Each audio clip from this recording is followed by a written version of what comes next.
Hello மக்களே! இந்த video எதுக்காகன்னா, நம்ம கிராமத்தில பொங்கல் எப்படி செலிப்ரேட் பண்ணுவோம் அப்படின்னு சொல்லிட்டு முடிஞ்ச வரைக்கும் நான் கவர் பண்ணி வீடியோவ ஷூட் பண்ணி போட்டிருந்தேன். பார்ட் 1, பார்ட் 2 போட்டாச்சு. இப்போ வந்து பார்ட் 3. நடுவுல வந்து கொஞ்சம் சில பல வேலைகள் இருந்ததுனால ரொம்ப நாள் வீடியோ போட முடியல. ஆமா, இவர் பெரிய கப்பல் வியாபாரி. போடா. வீடியோ போட முடியலன்னா, நம்ம பொங்கல் செலிப்ரேட் பண்ண வீடியோவ போட முடியல. மத்த வீடியோ வந்துட்டு தான் இருந்துச்சு. வாய்ஸ் ஓவர் குடுக்க டைம் இல்ல. கிட்டத்தட்ட 20 நாள் முடிஞ்சிருச்சு. பார்ட் 1, பார்ட் 2 பார்க்காதவங்க போய் பாருங்க. இது வந்து ஃபைனல் வீடியோ பார்ட் 3. வீடியோக்குள்ள போறதுக்கு முன்னாடி மறக்காம நம்ம சேனலை சப்ஸ்கிரைப் பண்ணி வச்சுக்கோங்க. பெல் பட்டனை கிளிக் பண்ணி ஆளில் போட்டுக்கோங்க. அப்போ தான் நம்ம போகிற ஒவ்வொரு வீடியோவும் உங்களுக்கு நோட்டிஃபிகேஷன் வரும். வாங்க வீடியோக்குள்ள போகலாம். இன்னைக்கு நைட் வந்து வீட்டுக்கு முன்னாடி எல்லாரும் வீட்டு வாசல்லையும் கோலம் போடுவாங்க. நம்ம படத்துக்கு போயிடுச்சு பசங்க கூட திட்டம் வந்து பாடுறதுல பார்த்தீங்கன்னா எல்லாரும் கோலம் போட்டு முடிச்சிட்டு இருக்காங்க. அப்போல்லாம் பார்த்தீங்கன்னா சுத்தமாக இடம் இல்லாமல் மொத்தமாக வாசல் ஃபுல்லாக கோலம் போடுவாங்க. இப்போ கொஞ்சம் வர வர கொஞ்சம் கம்மி பண்ணிட்டாங்க கோலத்தை. ஒரு சிலதை மட்டும் வீட்டுக்கு பக்கம் இருக்கிறது மட்டும் நான் கேப்சர் பண்ணி போட்டுருக்கேன் பாருங்கள்.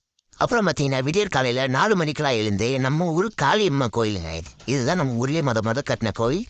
இந்த கோவிலான வந்து எல்லா பெண்களும் வந்து காலையிலே 4 மணிக்கு எல்லாம் குளிச்சுட்டு அவ்வளோ நேரத்துக்கு பொங்கல் வைக்கிறதுக்கு வருவாங்க.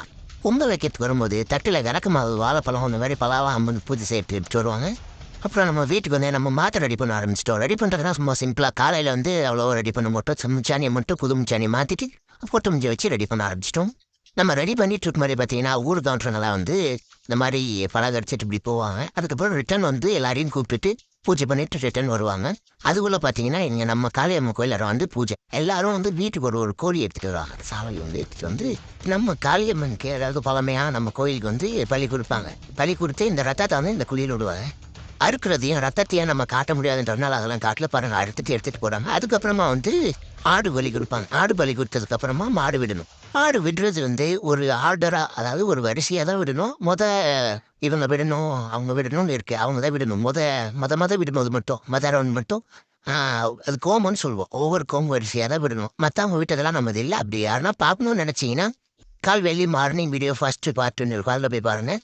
இது நம்ம விட்டதே அந்தந்த ஆங்கிளில் இருந்து எடுத்துருப்போம் பாருங்கள்.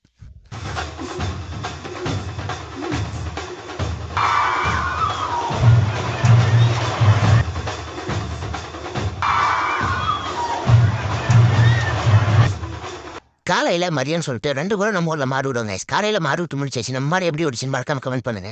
விட்டு முடிச்சுட்டு குளிச்சுட்டு அடுத்து பொங்கல் வைக்க பால் ரெடி பண்ணணும். அதுக்குன்னு தனியாக யூனிக்கான டிசைன் இருக்குது. அது மட்டும் தான் போடணுமா. இது சுண்ணாம்பில் எங்கள் அப்பா சொன்னார். இது டிசைன் வந்து அந்த காலத்தில் எதுவும் தெரியாமல் போட்டாங்க போட்டுருக்கு. அது இப்போவும் கடைப்பிடிக்கிறாங்க. அதுக்குள்ளே பார்த்தீங்கன்னா பானை வைக்கிறதுக்கான இடத்த அம்மா வந்து ரெடி பண்ணிகிட்ருக்கு. சைடில் சாணி தெளித்து கோலம் போட்டு அதுக்கப்புறம் நம்ம வீட்டுக்குள்ளே போயிட்டு வெளியே வந்து பார்த்துக்குள்ளே பானையை பற்ற வச்சுட்டுக்கிறாங்க. பற்ற வைக்கும் போது நிறைய அதுக்கு சிலது பண்ணுவாங்க. பானையில் பால் ஊற்றி அப்புறம் தவிர போட்டு அந்த மாதிரி பண்ணுவாங்க. பாலில் பற்ற வச்சுக்கு அதுக்குள்ளே பார்த்தீங்கன்னா வீட்டுக்குள்ளே வந்து கால் வச்சு கால் அச்சு ரெண்டும் வரைஞ்சி சுண்ணாம்பில் சூரியனும் வரையும். சூரியன் வரைஞ்சிட்டு இங்கே வந்து பானை எடுத்துகிட்டு வந்து வைக்கணும். வெளியே வந்து பார்த்தா அதுக்குள்ளே பொங்கல் அம்மா பொங்கலை சொல்லிட்டு தவிர மேலே கொண்டு வந்து பானையை வைக்கணும். பானையிலேருந்து சோறு எடுத்துட்டு போயிட்டு வெளியே வந்து தழுகி போடுவோம். தழுகினா படையல் போடுறது. இலையை விரிச்சு அதில் நெய், அந்த சோறு பொங்கல் வச்ச சோறு, அதில் வெல்லம், அப்புறம் குழம்பு பூசணிக்காய் குழம்பு, வெல்லம், பால், அப்புறம் வாழைப்பழம் இதெல்லாம் போட்டு தளிகைன்னு சொல்லுவோம். தளிகை போடுறது. அதுக்கப்புறம் வந்து பக்கம் பார்த்தீங்கன்னா மாட்டு சாணியில் வந்து வட்டமாக பிடிச்சி அதில் பால் ஊற்றி இது ஒரு விளையாட்டு மாதிரி இதில் வந்து வாழைப்பழம் போட்டு வைப்போம். அது எதுக்குன்னு பின்னாடி சொல்கிறேன். அப்புறம் பூஜையை பண்ணி சாமியை கும்பிட்டு முடிச்சுட்டு மாட்டுக்கு வந்து பொலி கொட்டுறதுன்னு சொல்லுவோம். தீர்த்தம், அதுக்கப்புறம் அரிசி, அதுக்கப்புறம் போக. இது வந்து ஃபஸ்ட்டு படம் வந்து பொங்கலை சொல்லணும். அதுக்கப்புறம் அந்த புளியை சொல்லணும். அதுக்கப்புறம் குட்டிக்க சொல்லணும். இது ஒரு வழக்கம். 3 முறை சுற்றி வரணும். சுற்றி வந்து முடிச்சுட்டு இப்போ தான் அந்த விளையாட்டு.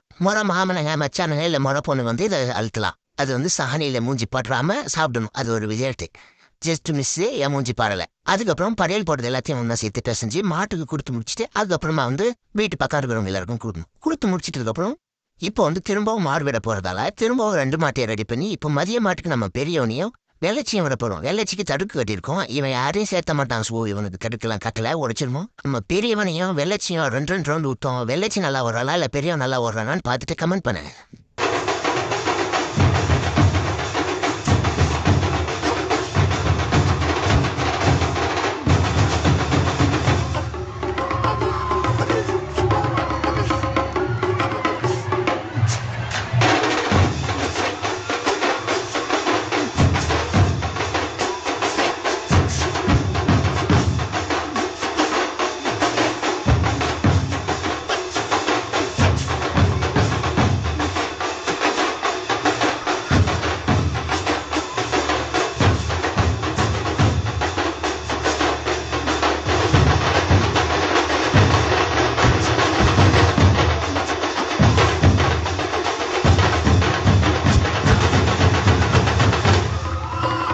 வட்டமாவே மறக்காம லைக் பண்ணுங்க, ஷேர் பண்ணுங்க, கமெண்ட் பண்ணுங்க, சப்ஸ்கிரைப் பண்ணுங்க ஒரு தரம், சப்ஸ்கிரைப் பண்ணுங்க 2 தரம், சப்ஸ்கிரைப் பண்ணுங்க 3 தரம்.